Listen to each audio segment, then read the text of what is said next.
Good morning. We're glad to have you here. I know we have some other people still coming in to join us, and as we all continue to work with Zoom, we're delighted to have you here. Um, I'm Virginia Lazenby. I'm the host and founder of Seniors Living Smarter. And I just want to, I know we have some brand new people with us today, and I always want to remind people that our goal for these seminars is really to educate, equip, and inspire seniors to make informed choices and empowered decisions about your lifestyle. It's been a great experience. We've been hosting the seminars for 6 years. Have developed tremendous relationships with people, with our sponsors, whom you will be meeting in just a minute. And so we are really thrilled to have us here. Let me just do a quick tech check and make sure we're all set. I think we are. Um,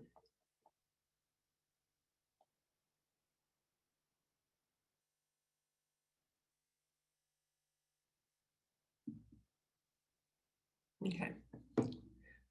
All right.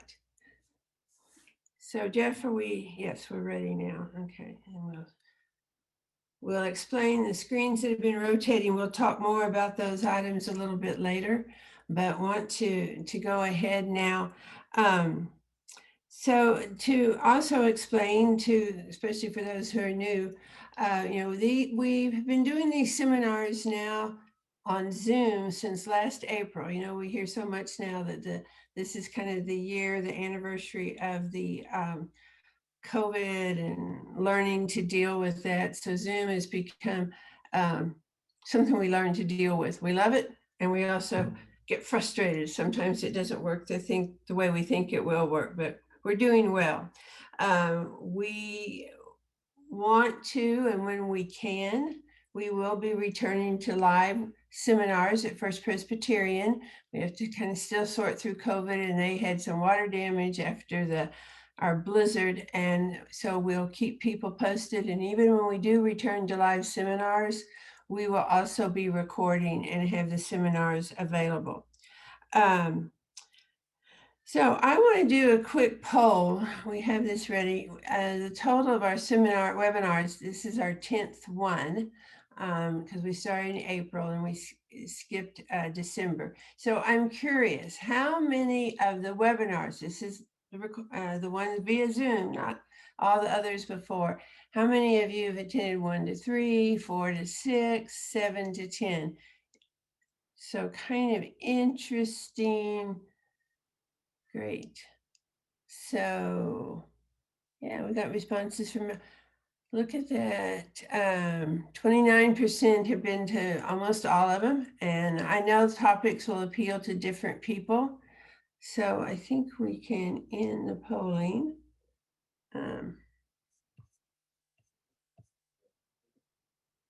Let's see. Okay, show the results there.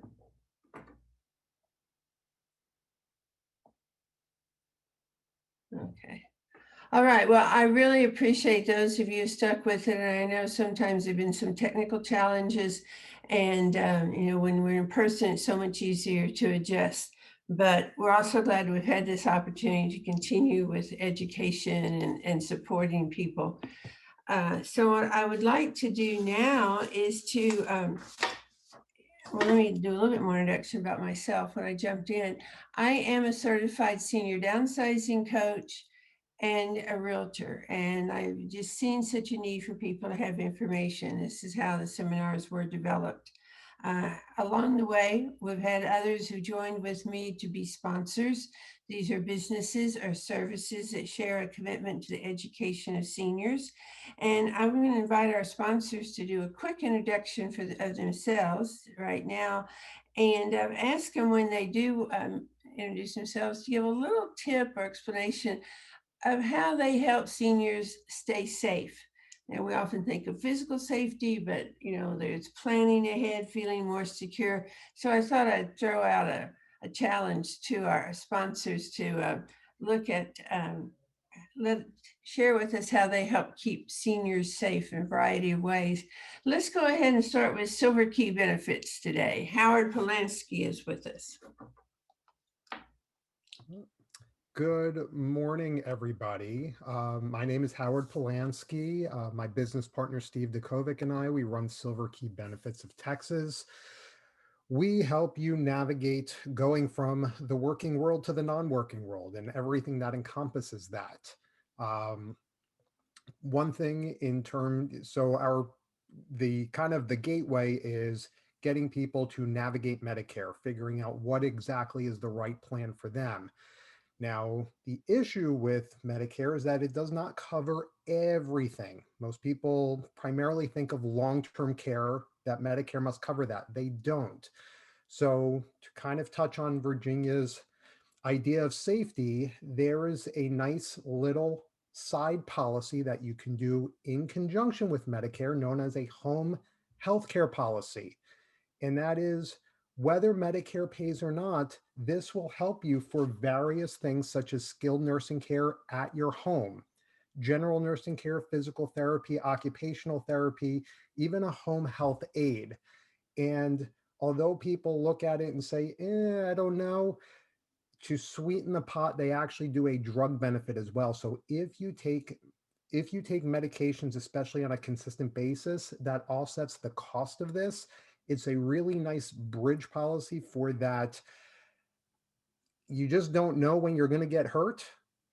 The probability of getting hurt is pretty high. And this is just nice to know that this is there in your corner to help offset some of those costs and responsibilities on your loved ones. So thank you, Virginia, and looking forward to the rest of today. Okay, thanks, Howard.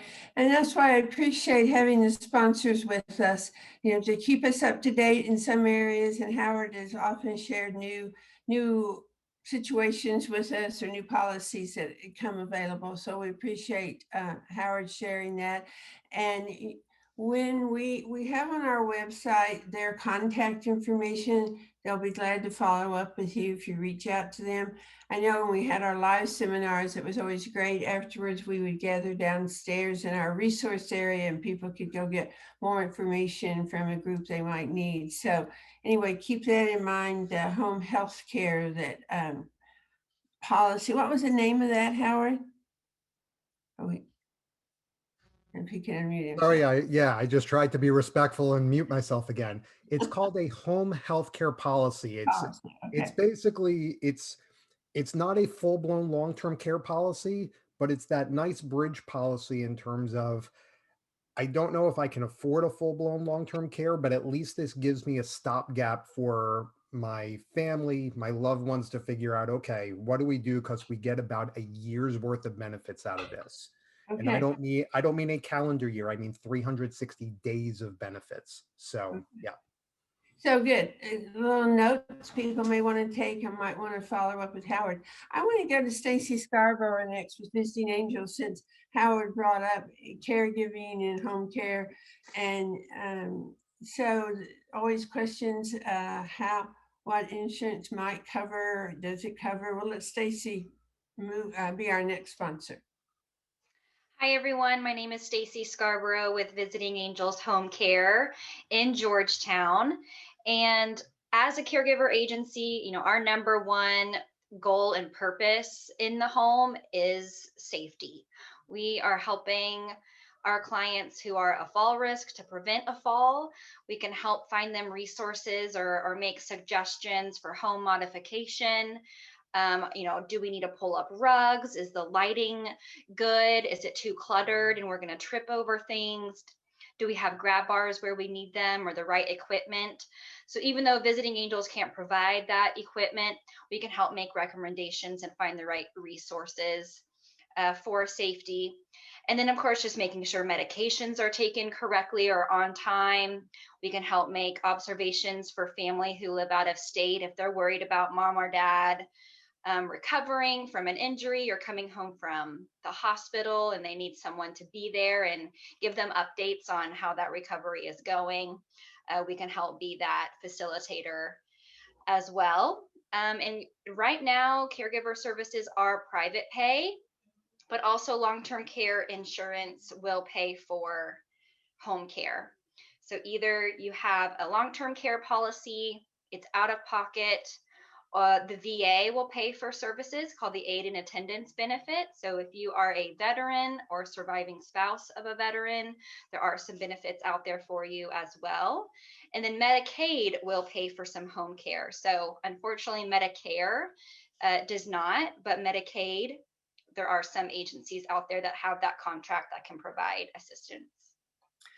And so kind of a teaser of information that you can, and obviously, when we always say we're not here just to market our businesses, but to represent the industry. And Stacy was just sharing with me the challenges with some of these groups now with COVID and having enough caregivers and what are the expectations, and how a lot of our caregiving businesses work together to support each other. So, but we do know that they provide great services. All right, let's go over to Vera Bank. We're going to kind of switch to a new topic in a way, pick up a little bit with what Howard was on, but let's hear from estate planning and helping us be prepared financially. Will Boughton from Vera Bank.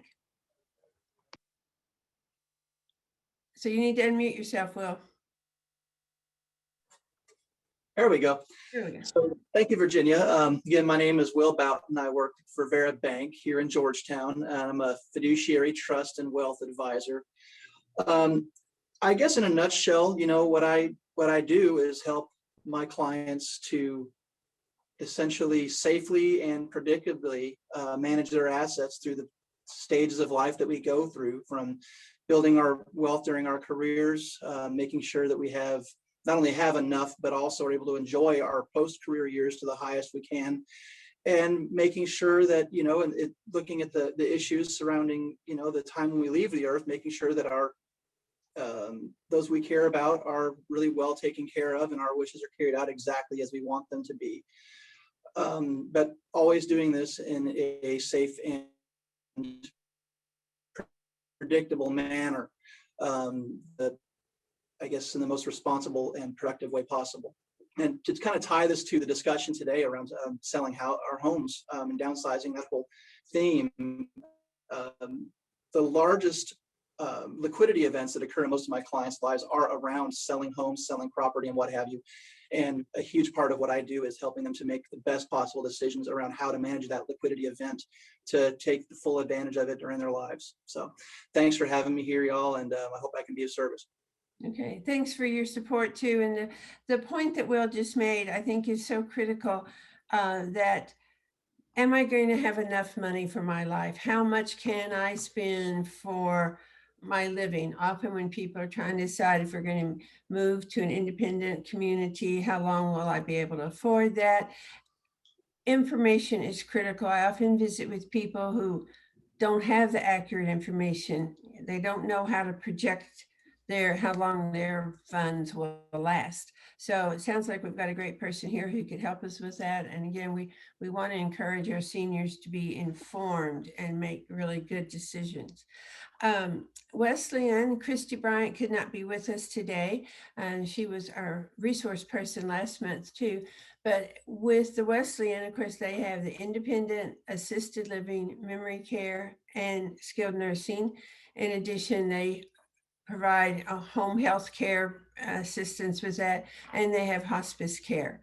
So a wide variety of sources, again, knowing the information. And I know a lot of you benefited from Christie's being a resource for us last month as we talked about senior living options and understanding more about that. And then myself as a sponsor, my business, Seniors Living Smarter Services.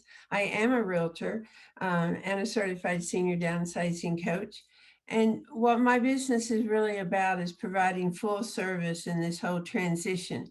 I have a great team that I work with where we can help with the move management, the liquidation, the preparation of the property, and of course in the real estate, marketing and selling your home, which was our topic for today. But it becomes a one-stop shop to take away some of that stress and overwhelm. So I love to visit more with people about that. But I do encourage you to take advantage of our sponsors, and I will be getting information when we do a follow-up from this, and it's always on our website too. Okay, let's move into our topic today, getting the most out of selling your home. Will made a good point about that's often one of our largest sources of income we're gonna be dealing with. I laugh when I think about this topic. When we planned these topics back in the fall or late fall, certainly didn't know what the market would be like now. And we're going to talk more specifically about the market too. It is indeed a crazy market. But I want you to think for a moment, when we say getting the most out of the sale of your home, what does the most mean? Obviously financially. As Will said, we often think that's going to tide us over or be a big part of that. But there's also the emotional component. How do we keep this as easy as possible? How do we feel secure as you move through the downsizing process, the selling process? I know there are a lot of unknowns, but as we think about getting the most, I want it to be a supportive environment for people. And so you have a guide along the way. We'll be talking more about that. Okay, the way I have this organized for today, we're going to first take a quick look at just the current market. I've just done a small snapshot, which I will explain. Then I'm going to talk about frequently asked questions that I hear from people about this whole process. And then our favorite top 10 mistakes to avoid when selling your home. And then we will have time at the end for questions and answers. So, as I said earlier, it's a crazy real estate market.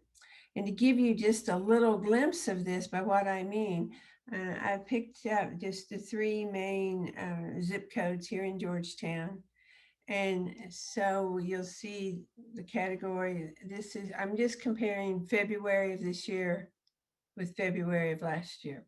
What's really interesting, like you see it, 78626 average sales price this year for the month of February, 331, almost 332,000, compared to last February, 273,000.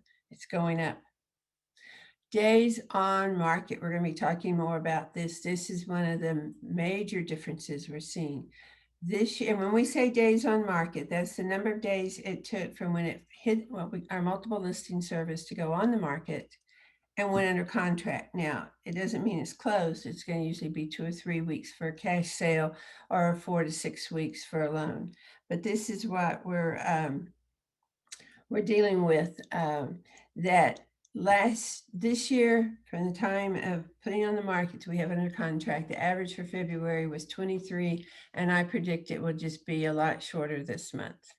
Last February, 84 days. Our market is crazy. 78628, 441,000 this year for the average sales price. Last year, 367. 49 days on the market this year, 94. People are wanting houses. 78633. And it's interesting on this one, we don't see much change in the price. And I've gone back and checked the figures, but look at days on market. We went from this year's 24, last year it was 88. So the point is, in our limited inventory, you'll often hear people talking about the limited inventory. And I know a lot of people here are from Sun City. As of this morning, there were 6 active listings in Sun City. We used to see 85 or 100 or more. So there's a real clamoring, and that's the reason they close quickly. And we're also seeing, we'll talk more about this, prices going higher than list price and multiple offers. So because people want houses and there's such a limited number available right now. So that's my, hopefully if you have some questions about that or want more detail, I can explain that later. But let's go ahead now and talk about what I often hear is frequently asked questions. How do I know what my home is worth? You know, there's a tendency to say, well, I paid this much, I put this much improvements in there and it's going up, so here's what it should be. Or I need this much for what I want my next step to be. But when we talk about our home worth, it really needs to be based on what is the market paying for a comparable home. And so when, as a realtor, when we provide a comparative market analysis, a CMA, we're pulling comps, properties as similar to yours, and to look at what they have, make adjustments, especially for size, or if you're on a greenbelt area, or if you have other unique items, we make adjustments for that. But that gives us a good idea. Having said that, right now, prices are just going up so high. When I share that with people, these are the facts, but we know that they may well sell for more than that. So, but we can't just go crazy pricing houses. It does have to appraise. And it's going to be real interesting to watch the market and see how we balance this out with when the appraisal. I'm not talking about tax assessment. I'm talking about when an appraiser determines the value of the home. Accurate information is so important. So another frequently asked question, can I sell my home as is? I think this is always an interesting question, because what does that mean? It means so many different things to people. I don't not want to do anything to my home. I want to put it on the market as is. Well, that's the one good thing about our limited inventory right now. It makes it more possible to do that and have good results. But when we sell our home as is, meaning in most cases, I don't want to do repairs, I'm not going to do updates, then we have to look at that as the impact on the pricing. If I put more updates, more improvements in my home, then I'm going to draw a higher price. So it depends on the situation. Some people say, no, I would rather accept a lower price and not go through any more improvements on my home. Others say, well, I think I could add some more to make it look more contemporary and get a higher price. Improvements in kitchen and bathrooms are always the most significant. So those are things that we talk with homeowners individually about. How do I prepare my home for sale? Again, it depends on how people want to handle this, but I think these are the bottom line.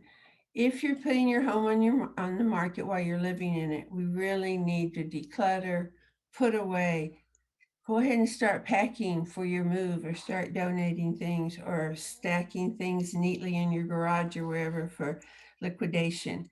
But we want buyers to see the home to look as open as possible. It makes a big difference. Sometimes when we have excess furniture, we may even decide to go ahead and rent a storage unit and put it in there if we're going to be putting it on the market while we're still living in the home. When we consider selling our homes, I encourage homeowners to think about, go through the house with buyer's eyes. You know your house, but now pretend you don't know anything about that. You're walking in cold. What stands out? We may see some deferred maintenance issues, like that door really sticks. It's hard to open. Well, would it be worth it to get a handyman over to help us with that? Drippy faucets. So those are things that you may want to consider. Again, if you're wanting to get a higher price for your home, those little improvements can make a big difference. Even simple things about having all light bulbs working, or now just in bathrooms where we have the globe lights or whatever, and when people have different wattages or different strengths of light, if we put them all the same, it makes a big difference. And so just little tips like that. Most importantly, thoroughly cleaned. Carpet clean, windows cleaned. What does the curb appeal look like? And then we could talk later about little tips for showings. It's not really, I should have added this as a question, but there's always that question, do I sell first or move first?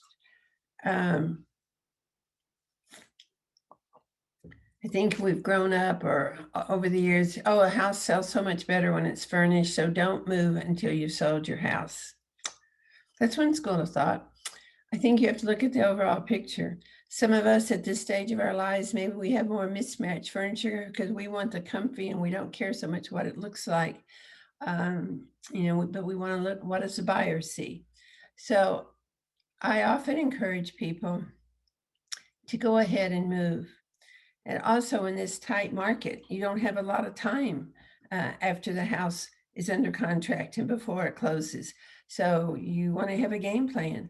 But I think it's also a peace of mind for people. Some people say, oh, I don't want to be on call and have someone call and want to show my house in 15 minutes when I'm not up and going yet. So my thought, other people have different thoughts about that, but I know we have the concern sometimes financially. Well, I don't want to pay for my house and pay for my new apartment or wherever I may be. Well, the good news is that if you sell your house very quickly, you're not going to have much of an overlap. And then that involves showing the house at its best and pricing it right and so on.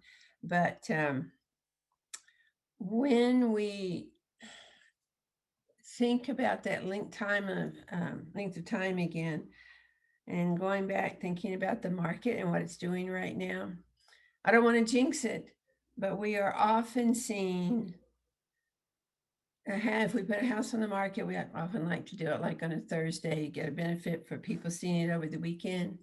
It is becoming very common for there to be multiple offers on a house by Sunday and to have it under contract by Monday. Can't guarantee that, depends on the pricing, the condition, and so on. But I mentioned that it's not, at this point, not taking as long, so we don't have to live camped out in our house, having to keep it so ready for showing. But just some other, you'll be asking questions at the end so we can talk more about that. People often want to know, what are the costs involved in selling my home? Well, of course, I've already mentioned if you do repairs, cleaning, you're going to need to invest some money in your home. We want to put the best foot forward to whatever that degree, putting some money into landscaping. I will admit I've backed down with my clients and we don't do quite as much now that it sells so quickly and there's such a demand for it. But generally, things to be aware of. Generally, the seller pays for the title policy. It is essentially required to sell a home in Texas. That it can be negotiated. If a buyer is wanting to really prepare a strong offer in this competitive market, they may offer to pay the title policy themselves. It's a set percentage, and we just have to have it for the sale. Traditionally, the seller provides it, but it's always negotiable. But it's often a seller expense. If you've had a survey of your property, your home on it, be sure you have, that's when we'll talk more about documentation, have that available. And then there's an affidavit we sign if you have or have not made changes, and it may be acceptable. If a new survey is required, that's negotiable, who's going to pay for it. If the buyer is using a loan, working with a lender, there will need to be a survey. If it's a cash sale, they may not. But my broker didn't hear me say that because she wants everyone to always have a new survey just for safety and so on. But surveys run around $400. Most buyers are going to ask for a residential service contract. That's kind of like a home warranty, your dishwasher disposal, I call it the infrastructure of the house, cooling system, electricity, that usually it's for 1 year from the date of closing. And most of the policies that generally buyers ask sellers to pay for run around $550, $600, depending on what all you want included. They can go more. So any repairs that have to be done, the new homeowner, the buyer, will call the residential service company. They come out, and usually it's a $75 service call, trade call, and it's taken care of. Right now, we're often seeing that The buyer's not asking for that if they're wanting to sweeten their offer and make it stronger to the seller. But that traditionally, that's something that we expect the seller to pay. For those of you in HOAs, there are fees associated with the sale of a property, not your regular annual or month dues, but usually there is a resale certificate and a transfer fee. I'm just going to use Sun City as an example. The resale certificate is $200 and the transfer fee is 1/4 of 1% of the sales price.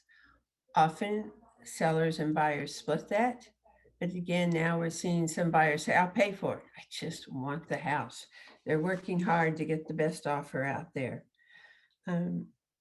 Generally, what we call escrow fees, I just lumped these together, but they're the requirements through the title company. So it's the having it reviewed by attorneys, not your attorney, not the buyer's attorney, the title company attorney, to make sure everything is all in order.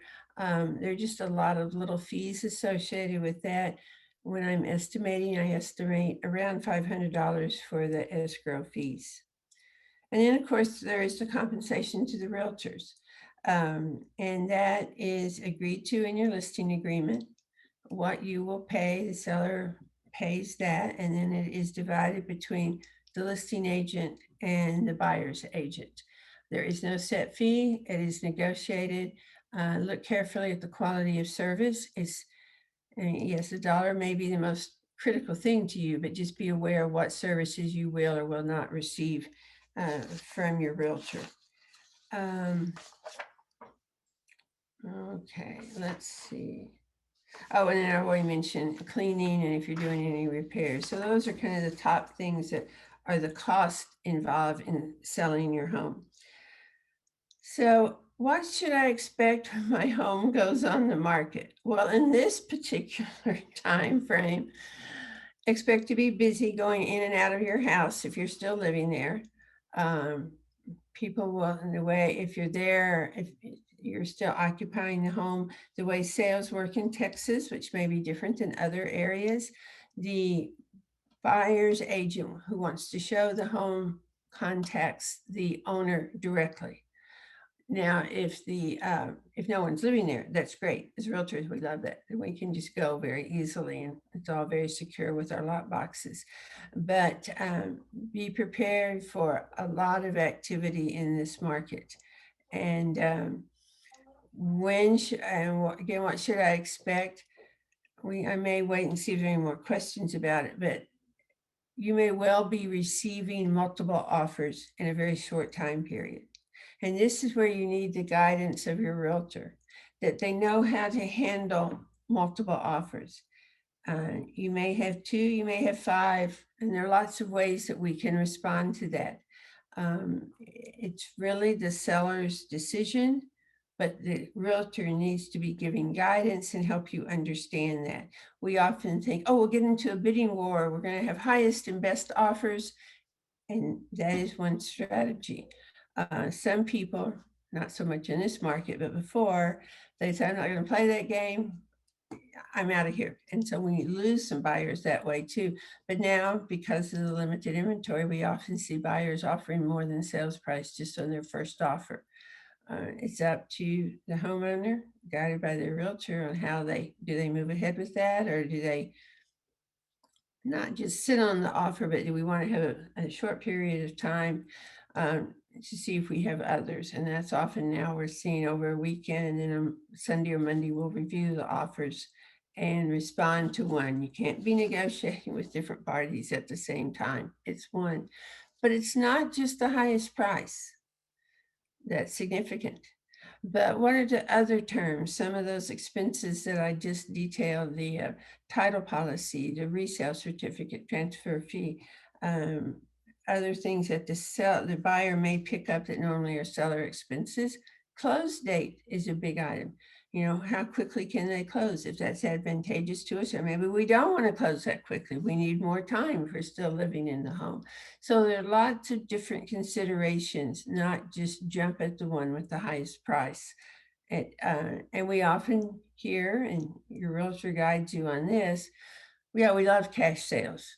They can usually close quickly, and we often hear, and I don't have to worry about the appraisal, which is true, but we don't want a buyer to be taken advantage of. But again, the guidance from your realtor and the, okay, I'm gonna save that thought to another one that ties in better. So just be prepared. And then if there are questions at the end, I'll be glad to address that. Maybe the biggest question is, where do I begin? I already gave you one tip. Go through your home with your buyer's eyes.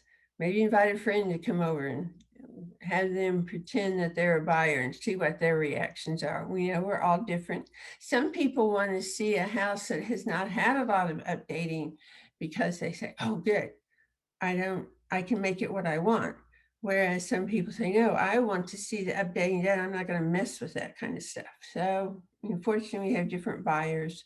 And then I do want to mention this, if any of you should be considering buying a property too. I know in our office, I'm with Keller Williams, and we now have a notice that we have buyers sign that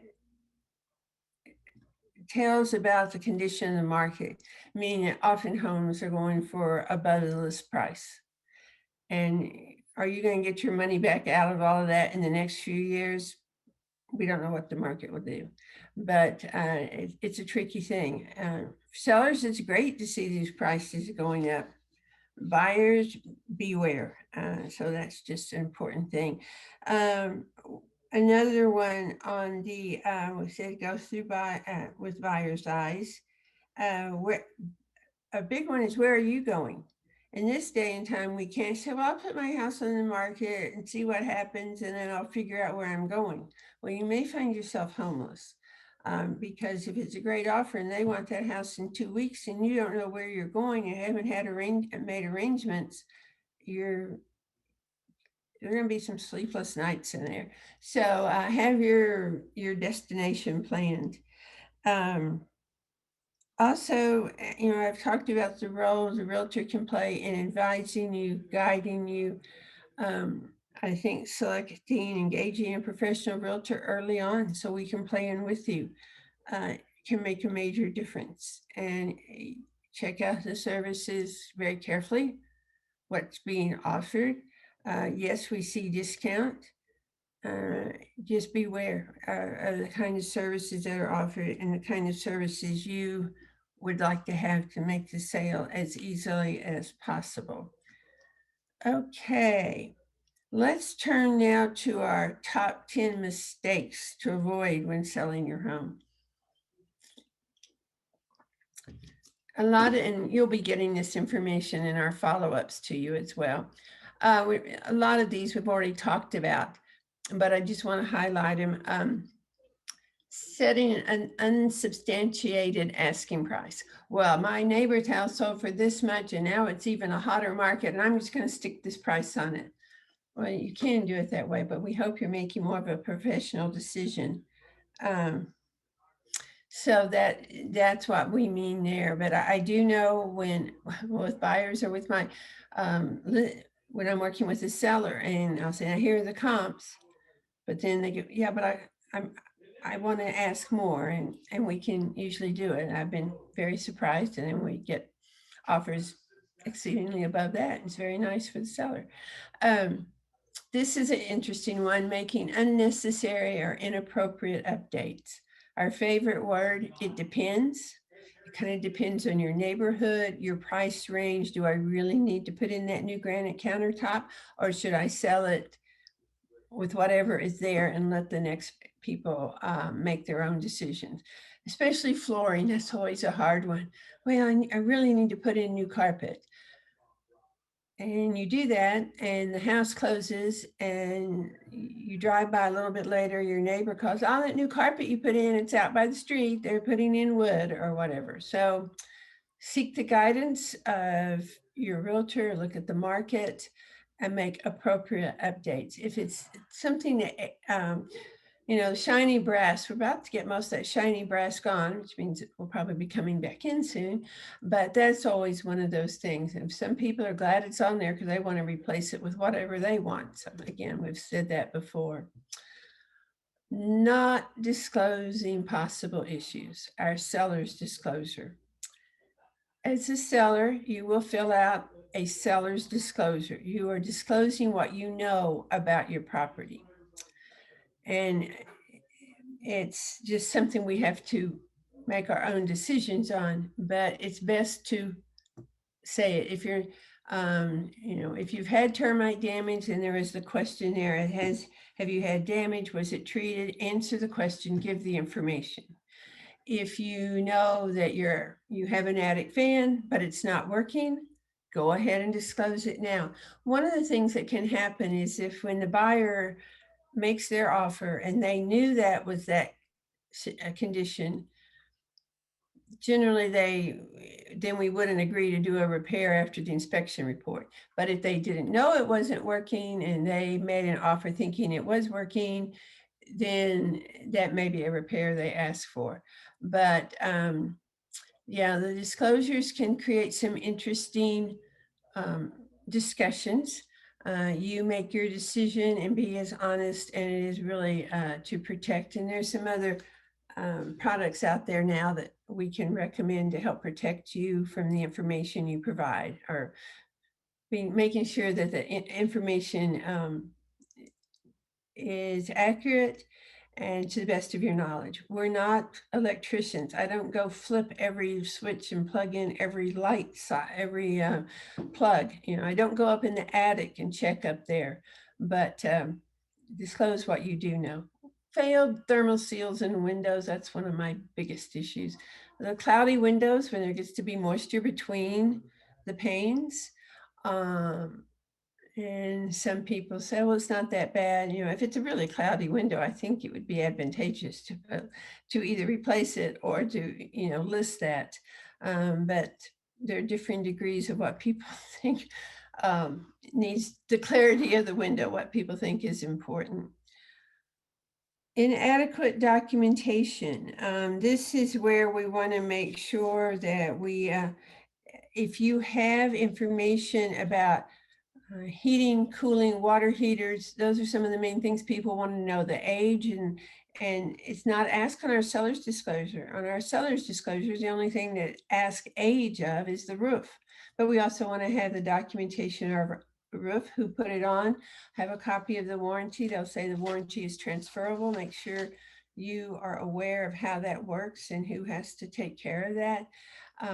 But documentation in major appliances is just very, very helpful. And then changing a little bit on that topic, if your spouse has passed away, if you bought the house together, you really will need documentation. We go through this discussion a lot. Well, it's joint property estate. The house comes to me, so it's all okay until you get ready to sell your house. You really need to have the will probated, and we can talk more in detail about that. But I see a number of times, I had one recently, the tax records, only the woman's name was listed, so I assumed it was all in her name, and we were all clear to go. But then when it was under contract, it was discovered that no, the will had not been probated, and we had to go through and jump through some hoops. We do an heirship affidavit, just involves getting a lot of people to sign off for us. But that's another kind of documentation. But when I talk with title companies, their rule of thumb is you've had it probated and have a death certificate available for them to see. Also, if your house is owned by your trust, the title company will need to review the trust documents so they know how it can be listed to sell the home. And I know it's hard. People don't feel safe letting someone take their trust documents, and they may be really big notebooks, but work out a way. And I can't even think of the terminology, somewhere there is a summary that is what they need, but that's something to work with your real estate agent on and with your title company, but be prepared. Okay, number 5, failing to stage for showings. Now this can mean different things. When we think of staging, we think of all the decorative pieces and bringing furniture. We don't have to do as much of that now, I think. decorative pieces add color and make pictures more interesting and cause people to pause longer to look in their house. I know with my clients, I provide that staging. But even if you are living in the home and they call, they want to show your home, just pick up, is the sink clear? Is the trash out of sight? If pets are in the home, we try to remove their pet bowls and so on. But that we want it to show as clean and clear as possible. So the staging can mean the overall staging, but it's also just that last minute pick up, clear your toiletries off your kitchen, off your bathroom counters, putting down the toilet, not only the seats, but the lids, just little things like that that can enhance showings. Requiring listing agent to show. Some people say, I want you to show the house. You know more about it. Well, as a listing agent, I do know more about it. I try to convey as much as I can in the documents in the MLS or other kinds of information we put out at the house. But that not a good strategy for the listing agent to have to show the house. A buyer needs to look at the house with their agent. They already have, they have the knowledge of what's important to that buyer. We're all licensed, it's safe, we have lock boxes. So let the buyer's agent do their role in there, and we should have already promoted enough so they know the very special things. Staying home for showings. I know that is a challenge with some people because of health conditions, mobility, and so on, but if all possible, leave the house while it's being shown, even if you go sit in the garage or the back porch or something. But one thing, and I watch buyers when we've been in situations like that, they just don't take a thorough look at the home. We feel like we're intruding that much more in someone's personal life, and we want them to be comfortable doing that. Again, one of the nice advantages, if you've already moved, you don't have to worry about that, and the instructions can be shown. And as realtors, we love that because we can make a last minute addition to our showing list, and it just works great.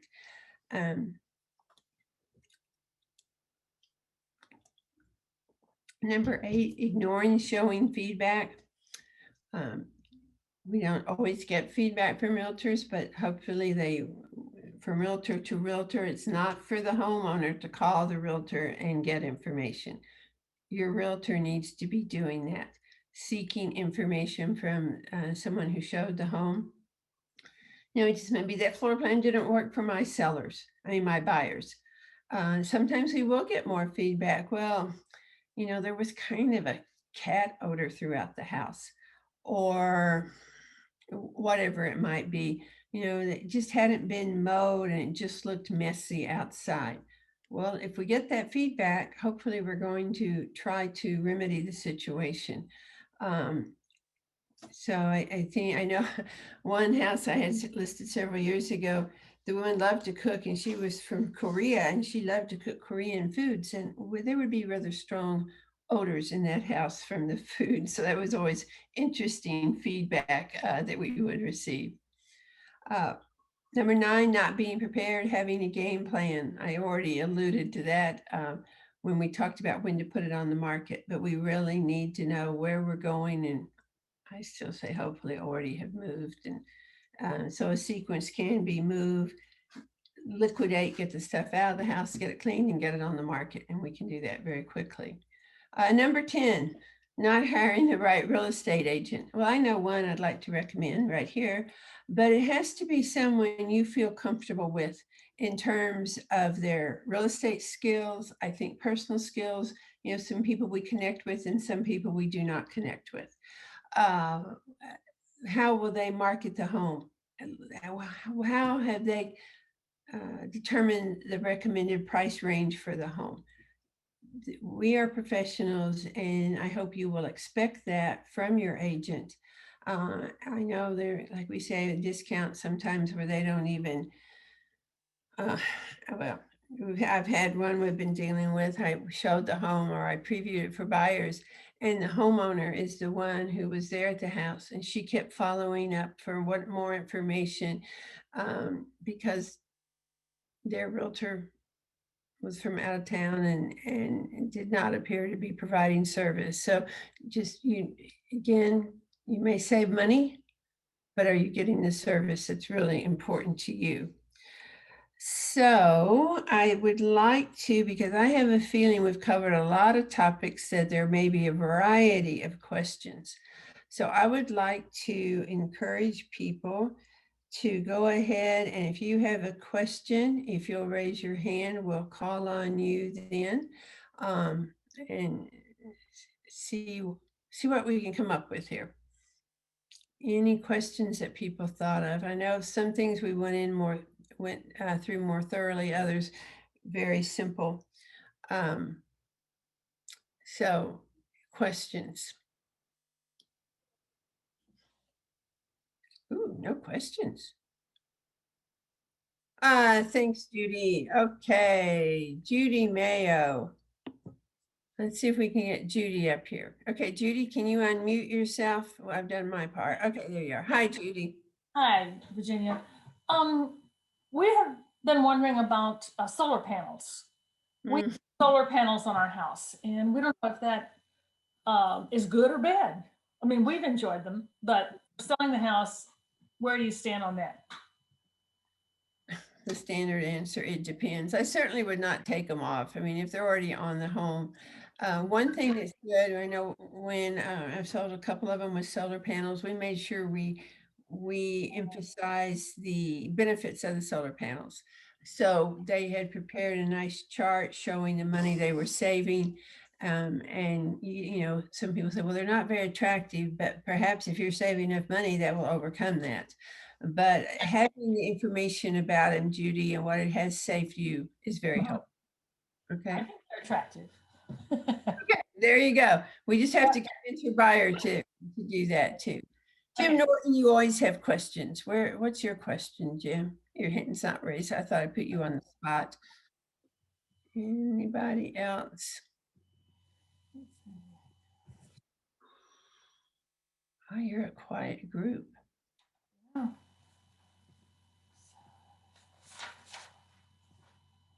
Okay, well, I tell you what I'm going to do is if you saw a slide go by that said coming soon, Seniors Downsizing Smarter Club, I want to give you a little tease of information about that, and that may trigger questions, or there may be other questions that come up. The Seniors Downsizing Smarter Club. I know there are a lot of you who are on the track of, I'm definitely downsizing, I'm beginning the preparation, but I'm really not moving this year or next year. It may even be 3 or more years, but that's really your focus. And so what I'm going to start, we'll see how this goes, but I would like for us to form for those, and there'll be an application process, and it will be a support group. And we will meet monthly, share more focused information and resources on downsizing. And when I say that, we're thinking a lot about that sorting, organizing, getting ready for the move. Liquidation is an important part of that. Those are the kinds of things, and we've got great resources. We want to zero in more on that and be a support group.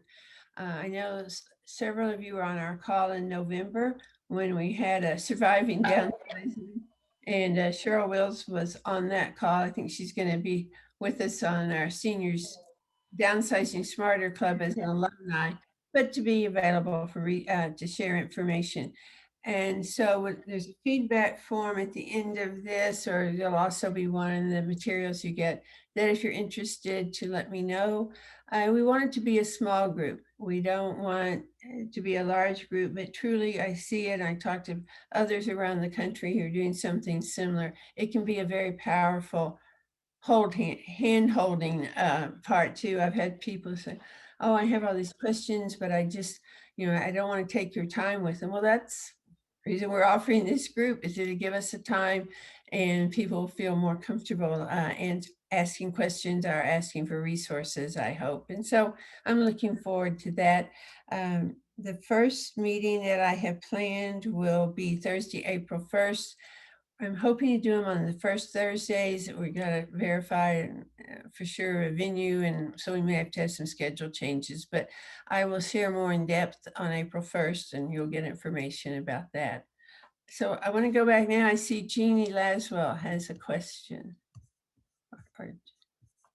Let's see. Oops. Get my. Okay. So there. Jeannie, you have a question? Oh, you have a cute dog. I like your little dog. Thank you. Can you hear me now? Yeah, that's great. Okay. I have a question regarding having an estate sale after you have listed. Is, having it staged nicely and then having the estate sale come in like 1 or 2 weekends after you've listed. Have you dealt with that with any of your clients? We have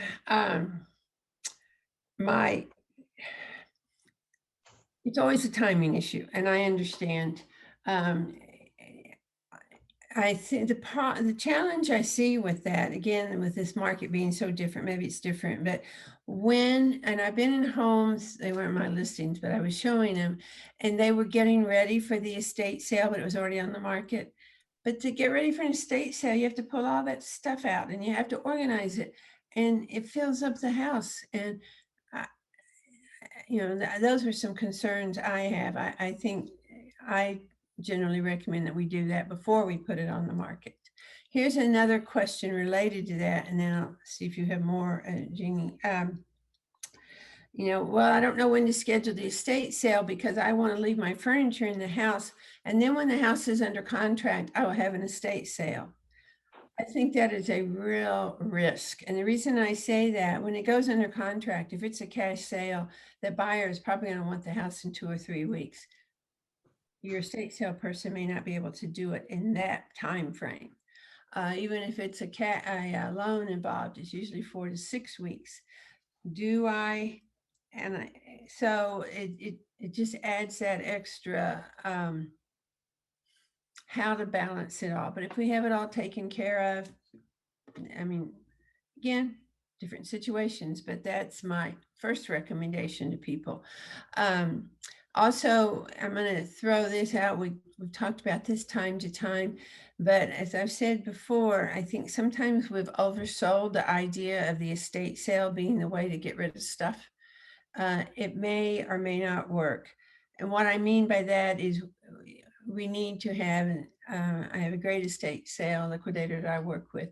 She goes into our properties and she looks to see, and with her very knowledgeable experience, is there enough to merit having an estate sale or is there not?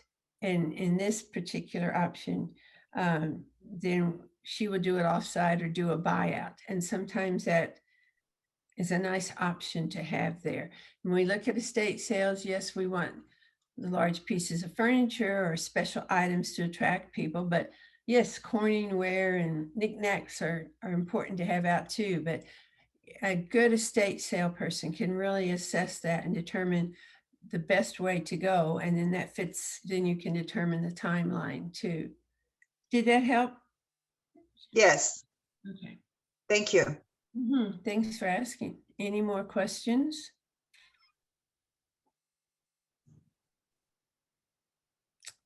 Oh, Marvin. Hi.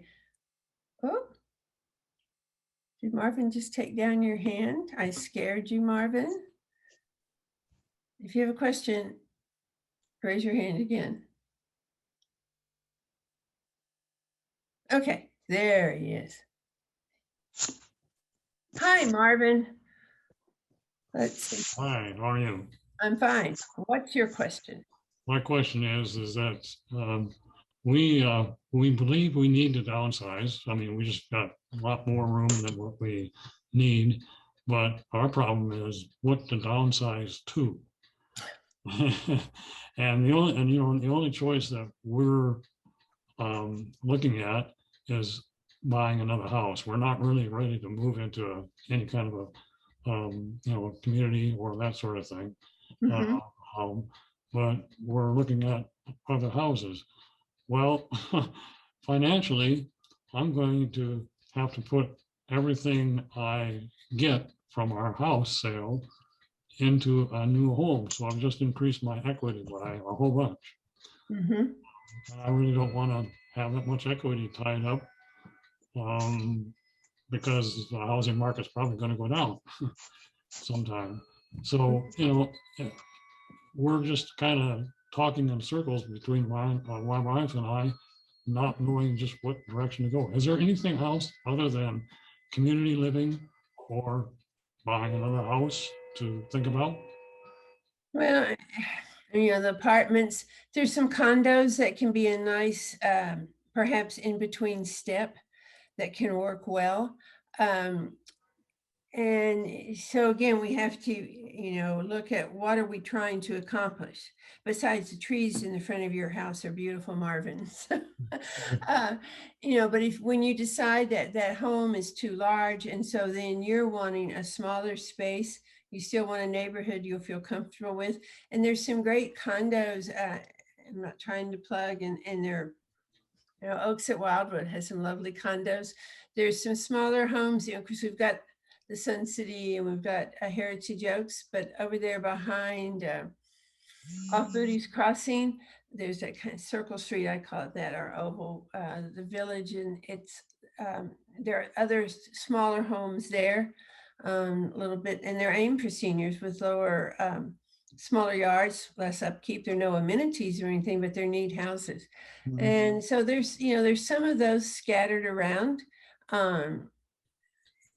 So That, I guess we need to get together with you or somebody and just kind of go looking around to see what kind of possibilities there are before we do anything. I think you're right. It's such a put the puzzle pieces together. Now I'm going to throw this out. I may be going out on a limb here. If you're going to be buying another house, and of course then it's this whole timing issue that is so critical, and how can I get my house sold and moved and all. There's the possibility, if the funds from the sale of your existing home, when it closes, if that is going to be all the money, that will cover your new home. There are products, they used to be called bridge loans, it's not really called that now, that can be a good option, and that's something to visit with people about. It does not work if you're going to, so what it is, you can buy your new home, it's considered a cash sale, and then you move, get your old home on the market, get it sold, and then you pay off that new one. If when you move to your new one, if you're still going to have an additional loan, I learned from experience, that does not work. But that's something that realtors should be able to advise you of, lenders who could help you with that. But you're right, and I know you all have been talking and thinking about this for a long time, and it's all different stages of our lives when what's best. So, yeah. Well, unfortunately, the easiest thing to do right now is just do nothing, but that can't go on forever. Yeah, and you're right, and I don't like to be the downer, and this is not directed towards you and your wife at all, but it's that crisis that so often causes the problem. A fall, a stroke, a medical condition, and now we can't live in that house very well. Yeah. And we don't have a plan. Yeah, well, that's what I want to avoid. Okay, well, let's get that taken care of for you then. Okay, all right, thanks, Marvin. Joanne, what? Okay, Joanne.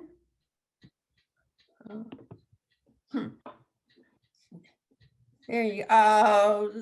Joanne Cochran actually moved from here 3 years ago, in full disclosure, and those are her neat twin grandchildren. So, okay, what's your question, Joanne? When you were talking about the estate sales, you mentioned a buyout. What does that entail? I'm not sure. That's a good question. First of all, you have to be very careful who you would enter into that type of arrangement. But in essence, what the buyout is, a liquidator will go through the home, and you have out, or you've designated what's going to be left for liquidation. a buyout, a liquidator would go through there, and what they're really doing is looking to see, what can I sell?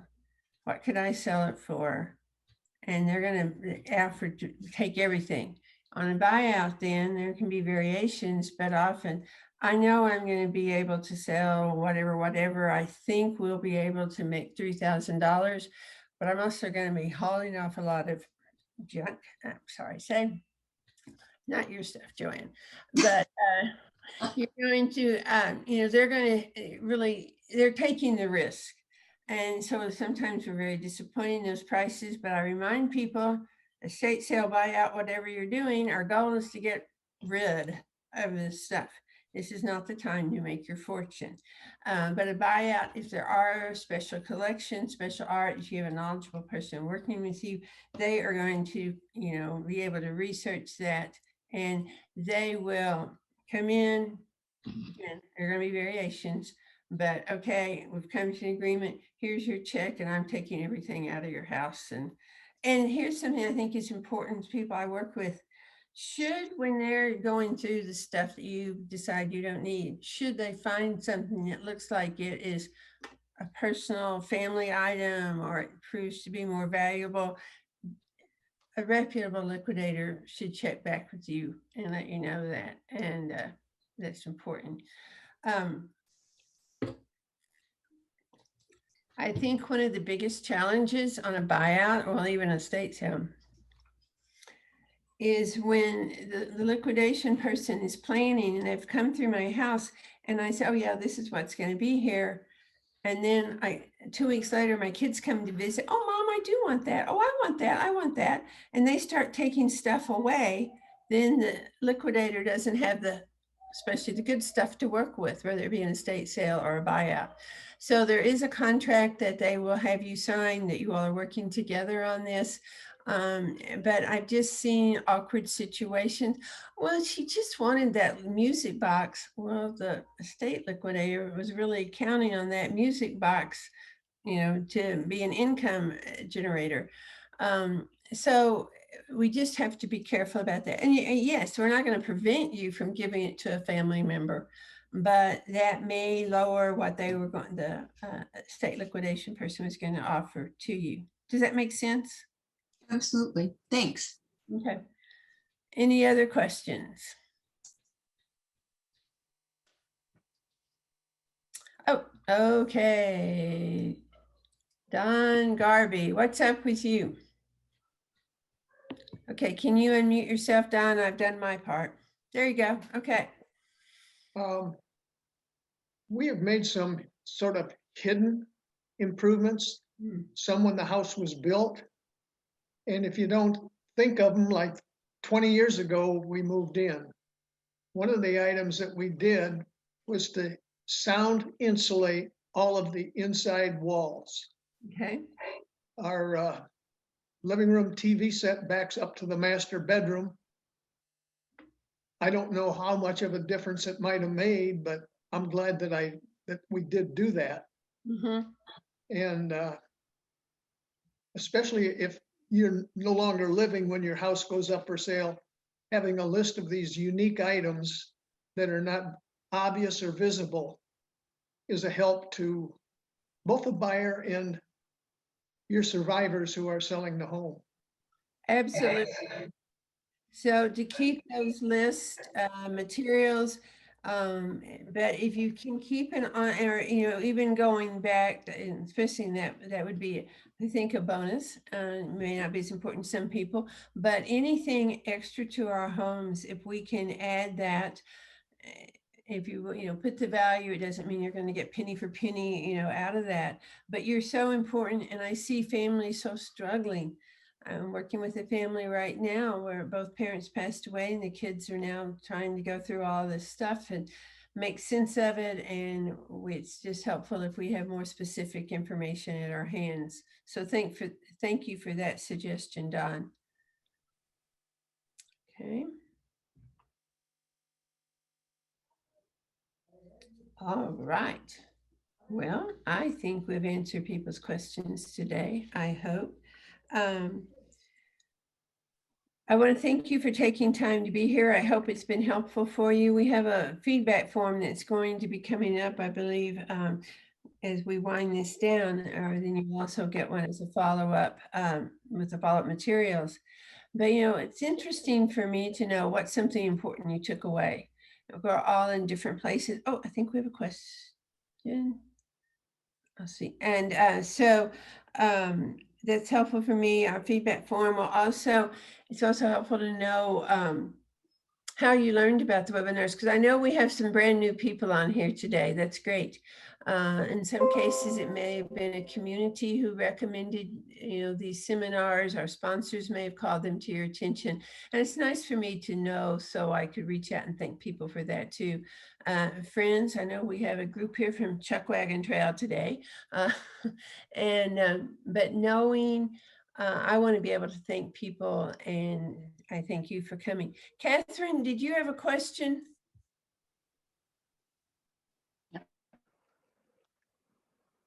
Virginia? Yes, Oh, can you hear me? This is Catherine Miller. I live over in San Gabriel Heights. Okay. An elderly friend of mine over on Oakwood did a reverse mortgage on her house last year, and I really think that was a mistake. But I wondered, is it outside the venue of this webinar? I think that Will's already disconnected, but could you talk about that a little bit? Yeah, you know, I don't want to say too much to be dangerous or whatever. A reverse mortgage can be a very good option. You want to know what you're doing. Now, I know a lot of us are still operating out of information from maybe when they first started or whatever a few years ago. And the product has changed a lot. It has improved a lot. And so it is a way that people get, especially if I get a reverse mortgage, that gives me money that I can use perhaps for home care, home health care. Maybe I need to do some remodeling of my home, a renovation to make it more, perhaps to accommodate a wheelchair or whatever. It is a strong possibility.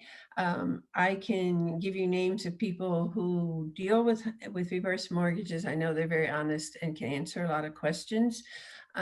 Once again, do the homework, but so don't just go on our preconceived notions from a few years ago. No, they are not going to foreclose on your home, but you need to have, or, you know, I know this is not for you, Catherine, but for a friend, you know, I can send you to some people who could help just give you an overview of that, if that would be helpful. That was great. Thank you. Thanks, I'm glad you got on. I know you called this morning right before, so glad we got you on here. Okay. All right. Well, I think we'll get an early start to lunch today. Our next webinar will be April 15th. Well, I was going to say tax day, but that's been extended this year. But interesting enough, our topic is learning your way around, this is hard to say, Texas real estate taxes. We'd had that webinar planned for last March. That was the one that got canceled because that was just when everything shut down and we didn't have Zoom going yet. But anyway, we are going to pick that up for our topic in April. All the webinars are listed on the website, Seniors Living Smarter. It's under resources, has information about all of the seminars, and past ones that we have done as the webinars. They are recorded and they are on the blog. On that website, Seniors Living Smarter. So if you want to go back and re-listen to one or recommend somebody listen to them, just log into that website and they are there. So that's proved to be helpful for people. And, you know, as listening to those, if they generate questions, feel free to let me know. Jeff, and I need to give a big thank you to Jeff Cramp. We've been working together, I don't know, Jeff, 13 years or whatever, maybe more. That's it. Huh? That's it. It is it. Okay. On marketing, he was when I was preparing my original website and a group I was with, he was one of those recommended that could help us with the copy and just the whole thing. Well, he's stayed with me for a long time and just moved. Some of you heard this. He was in Pennsylvania, outside Philadelphia. And then his daughter, he and his wife Linda have one daughter. She married a fellow in the Navy. He got out of the Navy and ended up getting a job in Austin, Texas. So Jeff and Linda had to move down here they have twins also, had to move down here to be by their twins. And so now Jeff's role with me has expanded a lot. I don't know if he knew he was going to become our tech person for Zoom, but we're all learning it. But I do appreciate Jeff's support of this. Is there anything that you thought of, Jeff, that I was supposed to mention today? No, I think you covered everything.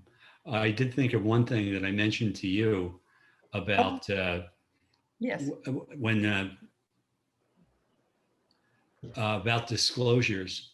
When my wife and I bought the house that we sold before we moved here, one of the selling features was stained hardwood floors, which we thought was a nice feature. It didn't say stained hardwood floors except where there are area rugs.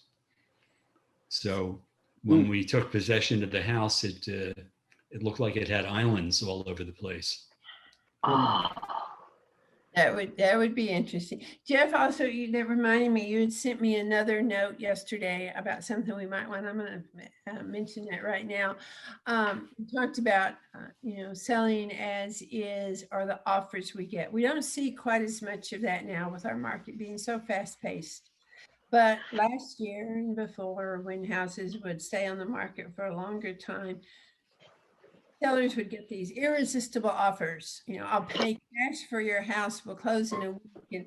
And, this is a great offer, and a lot of pressure. Not always what it looks to be. We checked into one. We had a house. It was a whole different market. It had been on the market for quite a while, and I checked it out, and the homeowner checked it out. But as I looked into the more questions with it, there were a lot of extra fees that they don't tell you about. So it's one of those beware. We used to hear those a lot, or we buy ugly houses and so on. But now that houses aren't staying on the market so long, I don't think we're seeing as much of that, but always beware. Just an idea about houses being on the market. I'm laughing about one. I put 2 houses on the market in November, and true to current form, one went on the market. Anyway, they were both Thursday or Friday, and we had multiple offers by that Sunday over the weekend, and it went under contract. The other one, we didn't have offers that weekend. We didn't even have much activity. We had some, but during the week. So now it's been on the market 1 week from a Friday to a Friday. And the seller called me I thought it was going to be sold. And I was concerned too. But I'm thinking, this is ridiculous. Not their concern. It's been on the market 7 days, and it seemed like an eternity. Now, back earlier, been on the market 7 weeks or longer, so it is very different, but happy ending to that story. It went under contract in 10 days. It just needed another weekend. So we got it taken care of. Okay. Well, I want to thank you for being here. And if I can do anything for you, let me know. You'll be getting information for the Downsizers Club. We'll see if it looks of interest to you. Hope to see you April 15th, if not before.